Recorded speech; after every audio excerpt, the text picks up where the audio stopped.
regular viewers of the channel know that I have been working online for over 7 years, making my living as a content creator in various media. I'm relatively new to video, having only started on YouTube about a year ago, but I am not new to the internet or being an online person for money. And I want to tell you a story. I originally started out mostly with writing. Right when my writing career was taking off, I had a couple people jump in early on to tell me how bad I was at marketing. I wasn't bad at marketing, but they really thought I was. The issue was that these people were more familiar with a different school of marketing. While we often talk about marketing as being one specific thing, it's actually an umbrella term for countless strategies and approaches. These unsolicited critics, they were using a transactional traditional marketing model to evaluate my work.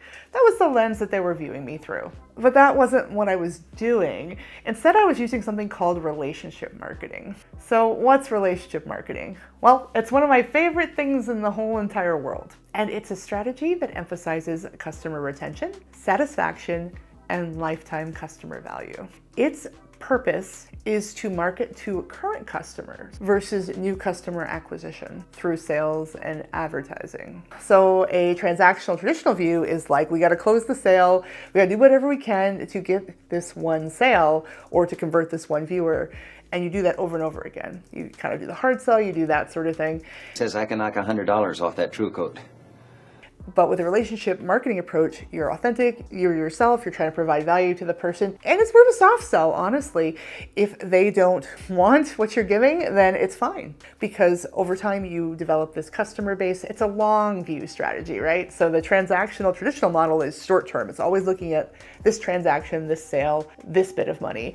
Where relationship marketing is looking at the relationship, the longevity of the relationship between your business and the customer. And so it's a long view strategy. It's a long game that you're playing. The key elements of relationship marketing typically include personalization. So you're tailoring experiences to individual customers. In a YouTube sense, you are talking to your current customer base. You're engaging a lot with your frequent commenters.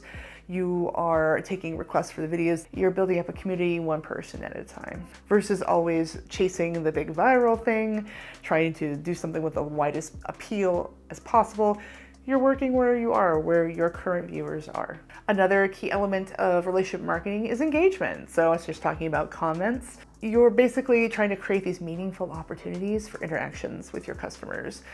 I'm looking potentially with this channel as I move into the house and I set up some more of my tech here to do some more live streams.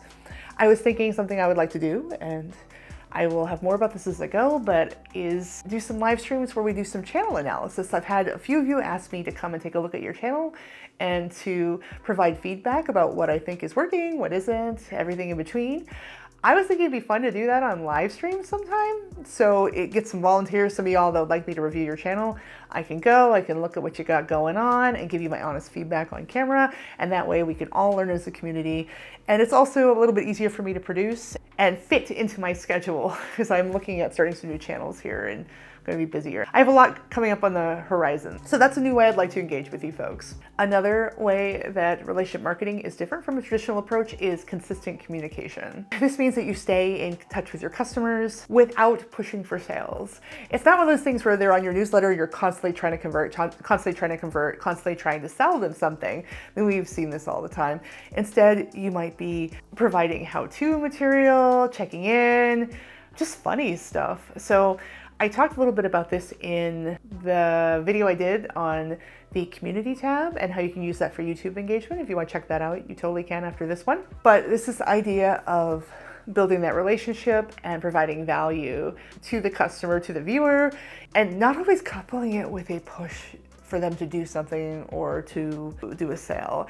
And it's really interesting how quickly that can differentiate your brand, your channel, your business from other brands, channels, businesses by being willing to give that value freely, to not always be pushing for conversion. I have found, actually, this is funny, true story, I do a lot of relationship marketing across my businesses. I do a lot of funny content. I do a lot of just entertainment content that isn't really monetized, mixed in with my monetized work and my pushes for product sales. And you would think, because I am not doing the Glengarry Glen Ross ABC, always be closing, like hard sell salesman, shtick, You would assume that my conversion rates would be low. Actually, on all of my conversion rates, when I do actually do a hard ad push or a hard product push on my social media, I convert at a massive rate. And I think part of that is because I'm not constantly selling to people and I've built up that goodwill. And I'm also thoughtful about what products I develop and how I market them because I know my customer base. Because here's the thing, it's not a one-way relationship. It isn't like I have created this brand personality and this is like a pseudo friend, a pen pal that my audience is interacting with, and they trust this proxy brand so much they will buy anything. Like, that's not what this is. That's still a very transactional way of thinking about it. I mean, at a certain extent, they do get to know me. It is kind of like I am a friend on a certain level. There's a parasocial relationship there. But on the other hand, I also know them. I also know my audience, I know my customer base, and that helps me to develop products that they want versus just developing whatever I want and then just pushing it on them and trying to trick them into buying it. I don't like the way it feels. It's also just not as effective in this day and age of social media. It works better for traditional companies if you're selling some kind of random food product. You have scalability, you have all these supply chains and all these things that I do not have. I cannot compete with them on a transactional basis. There's something else that I have to bring to the table and that you have to bring to the table, and that is you. So don't try to be acting like you're a Fortune 500 when you're, just one person. Relationship marketing is much more helpful when you're a little guy in a big pool of big guys. So if you're looking to implement relationship marketing into your current YouTube channel or your business strategy, what would this look like? Well, I have 10 quick tips for you. I'm gonna run through these pretty quick because I value your time. The first thing to do is to engage with your audience regularly. We talked about that a little bit and why. The second thing you do is provide consistent value. I think this is key. My business that I run with my business partners, we have our own motto. You've probably heard of corporate mottos. We have a little business, but our personal corporate motto is always add value. No matter what you're doing, add value to it. I mean, the reality is you could advertise and sell products 24/7, and if you were always adding value, you could probably get away with it and you could probably still have a customer base. So what's the value look like in that sense? Typically, it's educating or entertaining, and ideally both. You want to be solving problems or entertaining people. People are much more likely to subscribe to and stick with a channel that consistently provides them some reward for watching, frankly, just like customers stay loyal to a brand that consistently meets their needs. The third thing is to focus on relationships over going viral. So I talked about this a little bit, but instead of chasing those viral trends that change in the blink of an eye or focusing on getting every video to go viral, focus instead on nurturing relationships with your core audience. Regular, steady engagement will build your channel in a way that's fantastic and win-win for both you and the viewer. Something else you can do is offer behind-the-scenes content and personal connection. So I've seen a lot of this. A lot of people on YouTube will do blooper reels. Some people will have behind-the-scenes on their Patreon, different content. That's pretty cool. I try to be down to earth about the struggles and challenges and things that you don't see behind the camera. I had an earlier video where I wanted y'all to see my warm-up. So I don't talk about this every video, but I was very camera shy when I started. And sometimes on certain days I have to talk to the camera for a while before I actually start the video. So I can kind of forget it's there and so I can warm up. And one video I actually showed you all that and you really like that. That's a good example of relationship marketing, a really good example of this approach because it humanizes you as a creator and it helps them relate to you and it really helps that whole host-viewer relationship. Another thing you can do is create exclusive content for perks and your most loyal followers. And you will find this most often on Patreon. I was just talking about Patreon. I don't actually have a Patreon set up for here. I have another one for some of my other work that I've done in the past, and whenever I do that, there's always perks and things involved with that. I've seen things like unlisted videos, shout outs at the end of videos, very common on YouTube. And a lot of people will create Patreon tiers where their most loyal viewers will get special access. And the reason this works with relationship marketing is that giving exclusive perks fosters a deeper connection with your most loyal followers. It rewards them for their continued support and it further develops that sense of community. Another thing you can do is collaborate with other creators to build community on the creator level.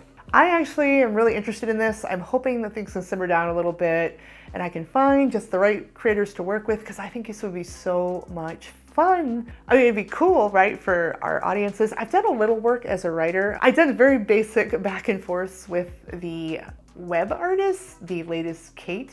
She was apparently a fan of my essays and my work in mental health. Obviously, I love her work. She does a lot of beautiful self-help animal posters that are really cool and psychedelic and wholesome. And so we had kind of a public love fest one time. It was actually organic. Neither of us intended it, but we had a really nice time back and forth. She's lovely. But yeah, on YouTube, I haven't really worked much with others. I'm open to it. I'm trying to get my life together here and try to figure out the right fit and everything. But you know, being a content creator, especially full-time, can be so lonely. It's not like other careers where you have a whole bunch of coworkers. On some days, that's great because you don't have the annoying coworkers like in your face. Like, I like that bit. But sometimes it can be a little lonely. So I think it'd be really fun to do some collabs if I found good fits. So definitely open to it. I see it in my future, in the crystal ball that is my future. The next thing to do, I talked about a little bit, but you should always listen to your audience's feedback and use that to evolve. I've done a poll on my community tab. I kind of experiment with it. I think I'm gonna come up with some polls and stuff to do that some more, but I do try to at least do it reactively here. I get a lot of good comments. Several of my best videos have been based on comments that I get from you guys, questions that were excellent. And I love that. It's helped me. It's been awesome, and I really appreciate it. So thank you. The next thing to do is to develop a consistent brand identity and tone. So this is really interesting. This tends to go sort of into the editing and the thumbnails and stuff. You basically want to come up with a general approach to your thumbnails, to the way you edit your videos. You will undoubtedly notice that I like certain tracks of music. I have a couple that I use more often on my RV channel. I have one that I use a lot on this channel that I just adore. I like it, people like it. I have some animations that I use over and over again. I have a certain way that I edit and a pace that I edit to for the retention editing. This is all good, I think, because it helps to set and fulfill expectations for your existing audience. Now, this doesn't mean that you can't deviate from it. You can't do a fun gag or do a video that's a little different. I think that's completely expected and that can be really cool.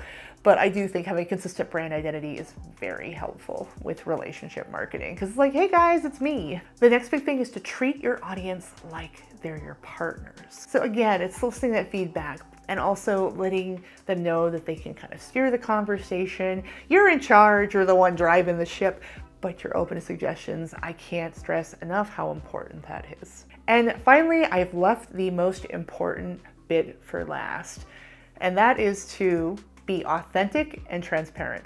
Guys, nobody's expecting you to be perfect here. You're not a big Hollywood studio. You're not a movie star. Show your true self in your videos. Don't be afraid to show your honest thoughts, your challenges, your vulnerabilities. Whether you're having a good day or a tough one, let your audience see it and foster that deep connection.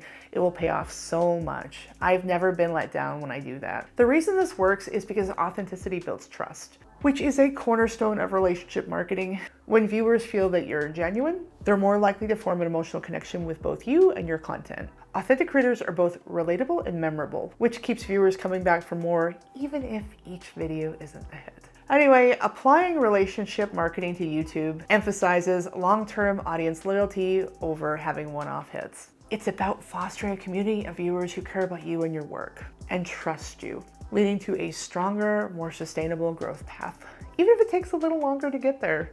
It's good marketing, even though it doesn't look like traditional marketing. And it's why I've chosen that. And here's the thing. I talked about how people didn't recognize it as marketing in the wild. Like the people are like, you're bad at marketing. It's because I didn't recognize that it was marketing.